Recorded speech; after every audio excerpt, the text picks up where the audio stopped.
Some civil society groups in Nigeria have called on the nation's law enforcement agencies to intensify checks on the activities of civil society organizations operating in the country, which they described as illegal, acting against their core mandate.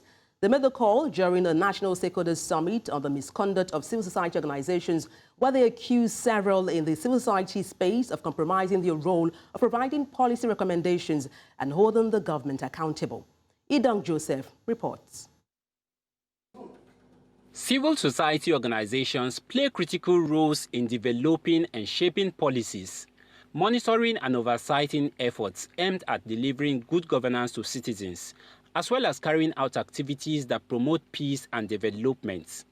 However, there are some who think these roles have been compromised by some organizations operating in Nigeria, as they are alleged to be responsible for promoting propaganda and falsehood. Today, because of the urge and passion for material things, money, CSO that's supposed to address the issue of corruption, the issue of crime, the issue of insecurity, the issues that are confronting our nation currently, but CSO is now adding more problems to the nation.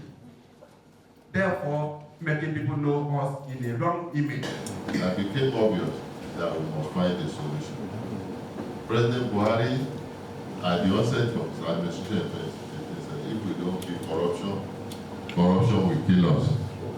But now, if we don't regulate the CSOs, I think the CSOs are the ones killing us. Stakeholders have expressed concerns over the activities of some unregistered civil society groups in the country, which they say puts the nation in bad light, thus the need to curtail their activities.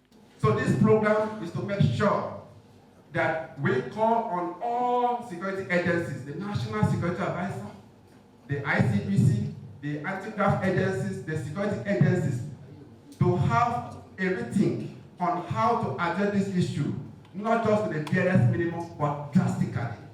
First and foremost, we must look at how all government agencies will have a desk for CSOs.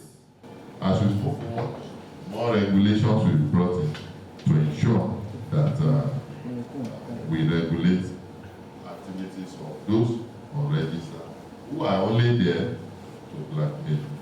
We expect that the Coalition for Civil Society Organizations will come up with framework for civil society organizations where they will be properly registered and monitored.